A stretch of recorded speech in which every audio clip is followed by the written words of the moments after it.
Cybernetics by Maxwell Maltz. Principles for Creative Living. Chapter 1. The Self-Image, Your Key to a Better Life. During the past decade, a revolution has been quietly going on in the fields of psychology, psychiatry, and medicine. New theories and concepts concerning the self have grown out of the work and findings of clinical psychologists, practicing psychiatrists, and cosmetic or so-called plastic surgeons. New methods growing out of these findings have resulted in rather dramatic changes in personality, health, and apparently even in basic abilities and talents. Chronic failures have become successful. F students have changed into straight A pupils within a matter of days and with no extra tutoring.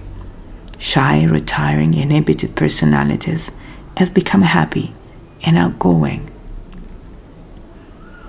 Writing in the January 1959 issue of Cosmopolitan magazine, T.F. James summarizes the results obtained by various psychologists and MDs as follows.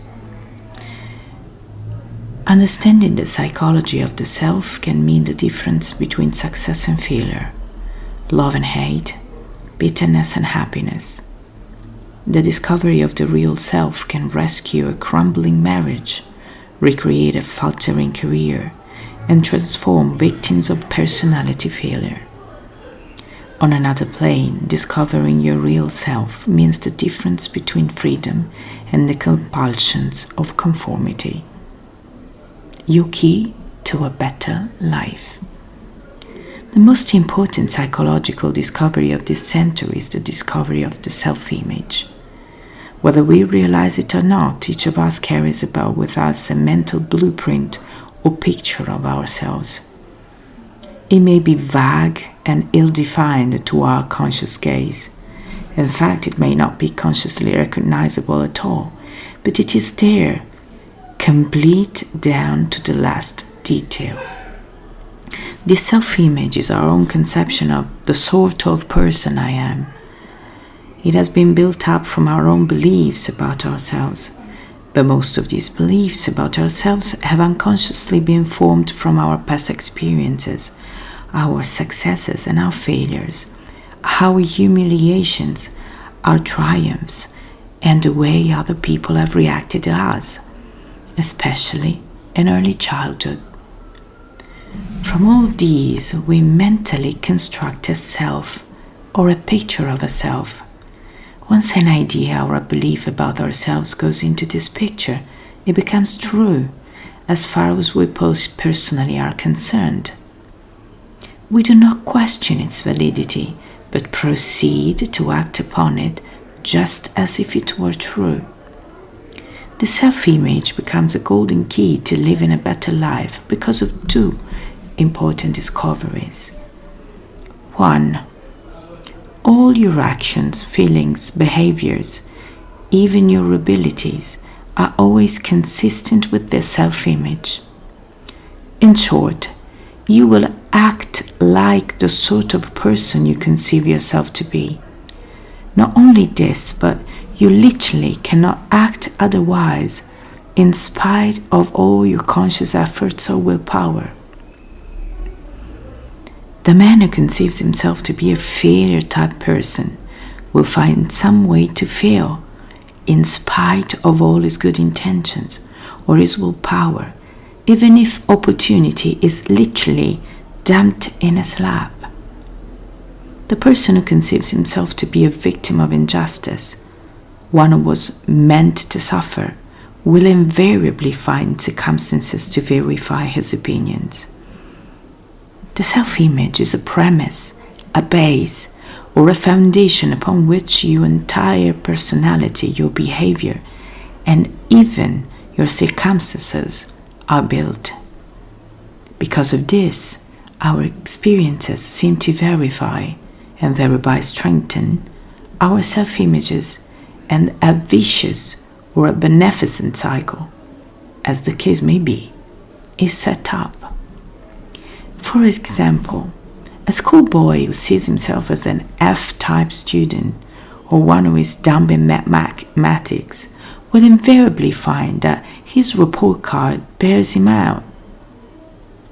He then has proof. A young girl who has an image of herself as the sort of person nobody likes will indeed find that she is avoided at the school dance. She literally invites rejection. Her woe-begone expression, her hangdog manner, her over-anxiousness to please, or perhaps her unconscious hostility towards those she anticipates, will affront her. All act to drive away those whom she would attract. In the same manner, a salesman or a businessman will also find that his actual experiences tend to prove his self-image is correct. Because of this subjective proof, it very seldom occurs to a person that his trouble lies in his self-image or his own evaluation of himself. Tell the schoolboy that he only thinks he cannot master algebra, and he will doubt your sanity. He has tried, and still his report card tells the story. Tell the salesman that it is only an idea that he cannot earn more than a certain figure, and he can prove you wrong by his order book. He knows only too well how hard he has tried and failed. Yet, as we shall see later, almost miraculous changes have occurred both in students' grades and in the earning capacity of salesmen when they were prevailed upon to change their self-images. 2. The self-image can be changed. Numerous case histories have shown that one is never too young or too old to change his self-image and thereby start to live a new life. One of the reasons it has seemed so difficult for a person to change his habits, his personality, or his way of life has been that heretofore nearly all efforts at change have been directed to the circumference of the self, so to speak, rather than to the center. Numerous patients have said to me something like the following: if you're talking about positive thinking, I've tried that before and it just doesn't work for me.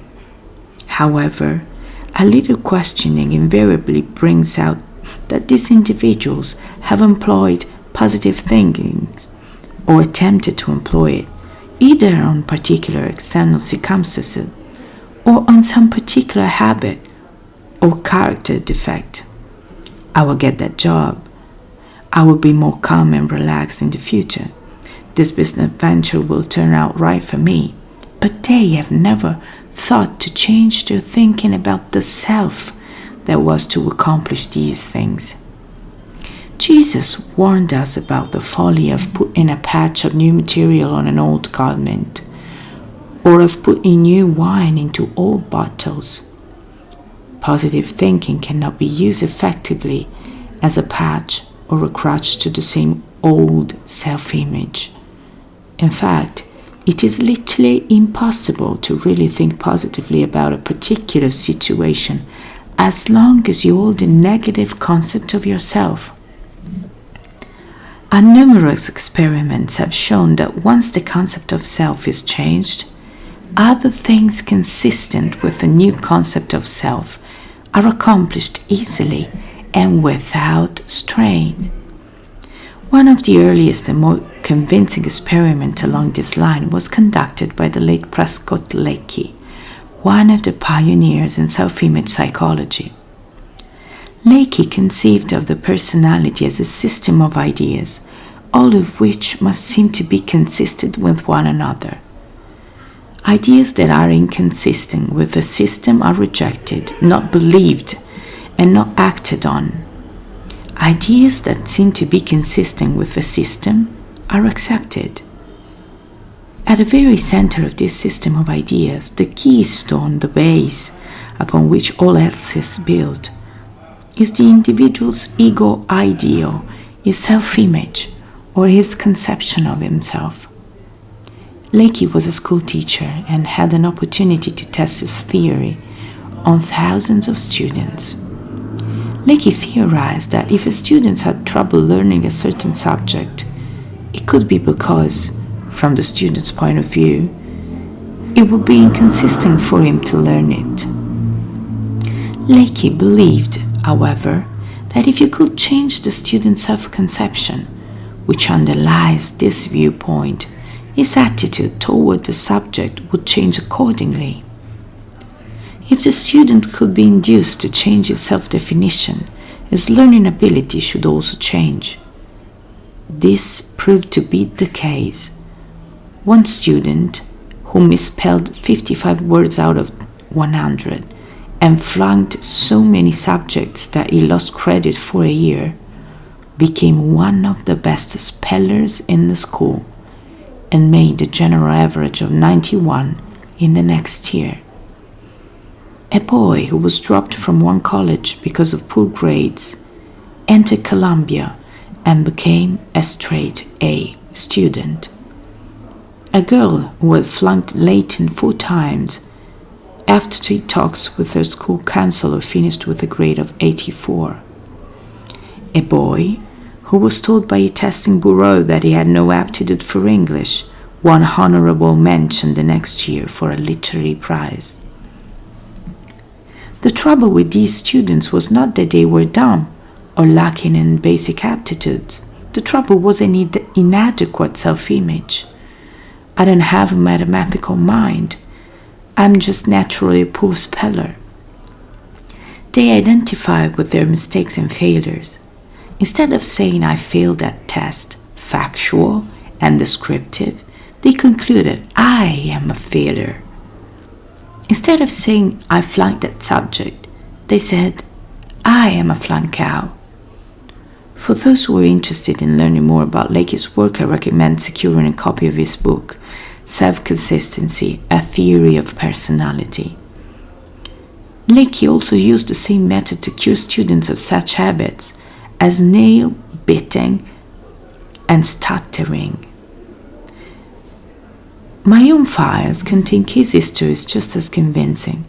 The man who was so afraid of strangers that he seldom ventured out of the house, and who now makes his living as a public speaker. And there was the salesman who had already prepared a letter of resignations because he just wasn't cut out for selling, and 6 months later was #1 man on a force of 100 salesmen. The minister was considering retirement because nerves and the pressure of preparing a sermon a week were getting him down, and now delivers an average of 3 outside talk a week in addition to his weekly sermons, and doesn't know he has a nerve in his body. How a plastic surgeon became interested in self-image psychology. Often there would seem to be little or no connection between surgery and psychology. Yet it was the work of a plastic surgeon that first hinted to me of the existence of the self-image and raised certain questions that led to important psychological knowledge. When I first began the practice of plastic surgery many years ago, I was amazed by the dramatic and sudden change in character and personality that often resulted when a facial defect was corrected. Changing the physical image in many instances appeared to create an entirely new person. In case after case, the scalpel that I held in my hand became a magic wand that not only transformed the patient's appearance, but transformed his whole life. The shy and retiring became bold and courageous. A moronic, stupid boy changed into an alert, bright youngster who went on to become an executive with a prominent firm. A salesman who had lost his touch and his fate became a model of self-confidence. And perhaps the most startling of all was the habitual hardened criminal who changed almost overnight from an incorrigible who had never shown any desire to change into a model prisoner who won a parole and went on to assume a responsible role in society. I reported many such case histories in my book New Faces, New Features. Following its publication and similar articles in leading magazines, I was besieged with questions by criminologists, psychologists, sociologists, and psychiatrists. They asked questions that I cannot answer, but they did start me upon a search. Strangely enough, I learned as much, if not more, from my failures as from my successes. It was easy to explain the successes, such as the boy with the 2 big ears who had been told that he looked like a taxicab with both doors open. He had been ridiculed all his life, often cruelly. Association with playmates meant humiliation and pain. Why shouldn't he avoid social contacts? Why shouldn't he become afraid of people and retire to himself? Terribly afraid to express himself in any way, it was no wonder he became known as a moron. When his ears were corrected, it would seem only natural that the cause of his embarrassment and humiliation had been removed, and that he should assume a normal role in life, which he did. Or consider the salesman who suffered a facial disfigurement as the result of an automobile accident. Each morning, when he shaved, he could see the horrible disfiguring scar of his cheek and the grotesque twist to his mouth. For the first time in his life, he became painfully self-conscious. He was ashamed of himself and felt that his appearance must be repulsive to others. The scar became an obsession with him. He was different from other people.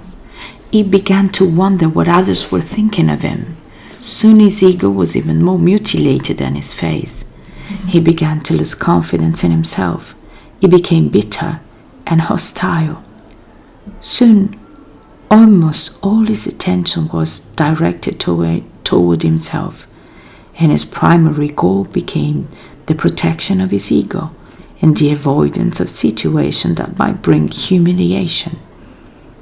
It is easy to understand how the correction of his facial disfigurement and the restoration of a normal face would overnight change this man's entire attitude and outlook, his feelings about himself, and result in greater success in his work.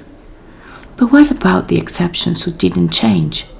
The Duchess, who all her life had been terribly shy and self-conscious because of a tremendous hump in her nose, although surgery gave her a classic nose and a face that was truly beautiful. She still continued to act the part of the ugly duckling, the unwanted sister who could never bring herself to look another human being in the eye. If the scalpel itself was magic, why did it not work on the Duchess? Or what about all the others who acquired new faces but went right on wearing the same old personality? How to explain the reaction of those people who insist that the surgery has made no difference whatsoever in their appearance? Every plastic surgeon has had this experience and has probably been as baffled by it as I was. No matter how drastic the change in appearance may be, there are certain patients who will insist that I look just the same as before. You didn't do a thing. Friends, even family, may scarcely recognize them, may become enthusiastic over their newly acquired beauty, yet the patients themselves insist that they can see only slight or no improvement, or in fact deny that any change at all has been made. Comparison of before and after photographs does little good, except possibly to arouse hostility. By some strange mental alchemy, the patient will rationalize. Of course, I can see that the hump is no longer in my nose, but my nose still looks just the same. Or The scar may not show anymore, but it's still there. Scars that bring pride instead of shame. Still another clue in search of the elusive self-image was the fact that not all scars or disfigurements bring shame and humiliation. When I was a young medical student in Germany, I saw another student proudly wearing his saber scar, much as an American might wear the Medal of Honor. The duelists were the elite of college society, and the facial scar was the badge that proved you were a member in good standing. To these boys, the acquisition of a horrible scar on the cheek had the same psychological effect as the eradication of the scar from the cheek of my salesman patient. In old New Orleans, a Creole wore an eye patch in much the same way. I began to see that a knife itself held no magical powers. It could be used on one person to inflict a scar and on another to erase a scar with the same psychological results. The mystery of imaginary ugliness. To a person handicapped by a genuine congenital defect or suffering an actual facial disfigurement as a result of an accident, plastic surgery can indeed seemingly perform magic. From such cases, it would be easy to theorize that the cure-all for all neurosis and happiness, failure, fear, anxiety, and lack of self-confidence would be wholesale plastic surgery to remove all bodily defects. However, according to this theory, persons with normal or acceptable faces should be singularly free from all psychological handicaps. They should be cheerful, happy, self-confident, free from anxiety and worry. We know only too well this is not true. Nor can such a theory explain the people who visit the office of a plastic surgeon and demand a facelift to cure a purely imaginary ugliness. There are the 35 or 45-year-old women who are convinced that they look old, even though their appearance is perfectly normal and in many cases unusually attractive. There are the young girls who are convinced that they are ugly merely because their mouth, nose, or bust measurement does not exactly match that of the currently reigning movie queen. There are men who believe that their ears are too big or their noses are too long. No ethical plastic surgeon would even consider operating on these people, but unfortunately, the quacks, or so-called beauty doctors, whom no medical association will admit to membership, have no such qualms. Such imaginary ugliness is not at all uncommon. A recent survey of college co-eds showed that 90% were dissatisfied in some way with their appearance. If the words normal and average mean anything at all, it is obvious that 90% of our population cannot be abnormal or different or defective in appearance. Yet similar surveys have shown that approximately the same percentage of our general population find some reasoning to be ashamed of their body image. These people react just as if they suffered from an actual disfigurement. They feel the same shame. They develop the same fears and anxieties. Their capacity to really live fully is blocked and choked by the same sort of psychological roadblocks. Their scars, though mental and emotional rather than physical, are just as debilitating. The self-image, the real secret. Discovery of the self-image explains all the apparent discrepancies we have been discussing. It is the common denominator, the determining factor in all our case histories, the failures as well as the successes. The secret is this: to really live, that is, to find life reasonably satisfying, you must have an adequate and realistic self-image that you can live with. You must find yourself acceptable to you. You must have a wholesome self-esteem. You must have a self that you can trust and believe in. You must have a self that you are not ashamed to be, and one that you can feel free to express creatively rather than hide or cover up. You must have a self that corresponds to reality so that you can function effectively in a real world. You must know yourself, both your strengths and your weaknesses, and be honest with yourself concerning both. Your self-image must be a reasonable approximation of you, being neither more than you are nor less than you are. When this self-image is intact and secure, you feel good. When it is threatened, you feel anxious and insecure. When your self-image is adequate and one that you can be wholesomely proud of, you feel self-confident. You feel free to be yourself and to express yourself. You function at your optimum. When it is an object of shame, you attempt to hide it rather than express it. Creative expression is blocked. You become hostile and are hard to get along with. If a scar on the face enhances the self-image, as in the case of the German duelist, self-esteem and self-confidence are increased. If a scar on the face detracts from the self-image, as in the case of the salesman, loss of self-esteem and self-confidence result. When a facial disfigurement is corrected by plastic surgery, dramatic psychological change result only if there is a corresponding correction of the mutilated self-image. Sometimes the image of a disfigured self persists even after successful surgery, much the same as the phantom limb may continue to feel pain years after the physical arm or leg has been amputated. I begin a new career. These observations led me into a new career. Some years ago, I became convinced that the people who consult a plastic surgeon need more than surgery, and that some of them do not need surgery at all.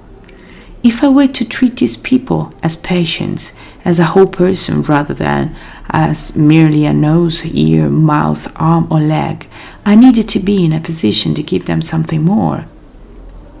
I needed to be able to show them how to obtain a spiritual facelift, how to remove emotional scars, how to change their attitudes and thoughts as well as their physical appearance. This study has been most rewarding. Today I'm more convinced than ever that what each of us really wants deep down is more life, happiness, success, peace of mind, or whatever your own conception of supreme good may be, is experienced in its essence as more life. When we experience expansive emotions of happiness, self-confidence, and success, we enjoy more life. And to the degree that we inhibit our abilities, frustrate our God-given talents, and allow ourselves to suffer anxiety, fear, self-condemnation, and self-hate, we literally choke off the life force available to us and turn our backs on the gifts which our Creator has made, to the degree that we deny the gift of life and we embrace death. You program for better living. In my opinion, during the past 30 years, psychology has become far too pessimistic regarding man and his potentiality for both change and greatness. Since psychologists and psychiatrists deal with so-called abnormal people, the literature is almost exclusively taken up with man's various abnormalities, his tendency towards self-destruction. Many people I'm afraid I've read so much of this type of thing that they have come to regard such things as hatred, the destructive instinct, guilt, self-condemnation, and all the other negatives as normal human behavior. The average person feels awfully weak and impotent when he thinks of the prospect of pitting his puny will against these negative forces in human nature in order to gain health and happiness. If this were a true picture of human nature and the human condition, self-improvement would indeed be a rather fertile thing. However, I believe, and the experience of many patients have confirmed the fact, that you do not have to do the job alone. There is within each one of us a life instinct which is forever working toward health, happiness, and all that makes more life for the individual. This life instinct works for you through what I call the creative mechanism, or, when used correctly, the success mechanism built into each human being. New scientific insights into subconscious mind. The new science of cybernetics have furnished us with convincing proof that the so-called subconscious mind is not a mind at all, but a mechanism, a goal-striving servo mechanism consisting of the brain and nervous system, which is used by and directed by the mind. The latest and most usable concept is that man does not have two minds, but a mind or consciousness that operates an automatic goal-striving machine. This automatic goal-striving machine functions very similarly to the way that electronic servo mechanism function, as far as basic principles are concerned. But it is much more marvelous, much more complex than any computer or guided missile ever conceived by man. Today, it's easy to lose sight of the fact that all electronic gadgets and computerized technology of any sort, from the internet to cell phone technology or satellites bringing us hundreds of channels on televisions, were programmed and made functional by human beings who formed a mental pictures on something they thought was possible, then made it happen. We human beings not only have the capacity to create cybernetic systems outside of ourselves, but also the ability to learn how we can run our own cybernetic systems in ourselves. This creative mechanism within you is impersonal. It will work automatically and impersonally to achieve goals of success and happiness, or unhappiness and failure, depending on the goals that you yourself set for it. Present it with success goal, and it functions as a success mechanism. Present it with negative goals, and it operates just as impersonally and just as faithfully as a failure mechanism. Like any other servo mechanism, it must have a clear-cut goal, objective, or problem to work on. The goals that our creative mechanism seeks to achieve are mental images or mental pictures which we create by the use of imagination. The key goal image is our self-image. Our self-image prescribes the limits for the accomplishment of any particular goals. It prescribes the area of the possible. Like any other servo mechanism, our creative mechanism works on information and data that we feed into it, our thoughts, beliefs, interpretations. Through our attitudes and interpretation of situations, we describe the problem to be worked on. If we feed information and data into our creative mechanism to the effect that we ourselves are unworthy, inferior, undeserving, incapable, negative self-image, this data is processed and acted on as is any other data in giving us the answer in the form of objective experience. Like any other servo mechanism, our creative mechanism makes use of stored information or memory in solving current problems and responding to current situations. Your program for getting more living out of life consists in, first of all, learning something about this creative mechanism or automatic guidance systems within you and how to use it as a success mechanism rather than as a failure one. The method itself consists in learning, practicing, and experiencing new habits of thinking, imagining, remembering, and acting in order to 1. Develop an adequate and realistic self-image, and 2. Use your creative mechanism to bring success and happiness in achieving particular goals. If you can remember, worry, or tie your shoe, you can succeed. As you will see later, the method to be used consists of creating mental picturing, creatively experiencing through your imagination, and the formation of new automatic reaction patterns by acting out and acting as if. I often tell my patients, if you can remember, worry, or tie your shoe, you will have no trouble applying this method. The things you called upon to do were simple, but you must practice and experience. Visualizing creative mental picturing is no more difficult than what you do when you remember some scene out of the past or worry about the future. Acting out new action patterns is no more difficult than following through on tying your shoes in a new and different manner each morning, instead of continuing to tie them in your old habitual way without thought or decision.